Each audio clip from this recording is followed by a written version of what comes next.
How to create First Tech Federal Credit Union online bank. Today I'll walk you through the steps to open an account with First Tech Federal Credit Union online, so you can easily manage your banking and financial services. Go to the First Tech Federal Credit Union's website and click on Join Now to begin the application process. Now select whether you want to open a personal or business account.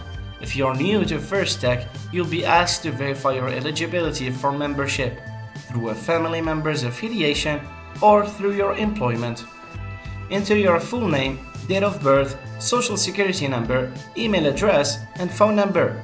You'll also need to confirm your physical address.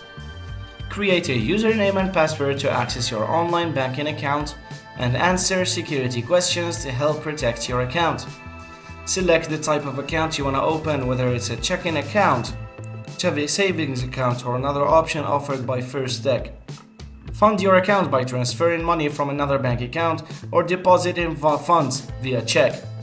Double check your details and account preferences, and once everything looks good, click Submit to complete your application.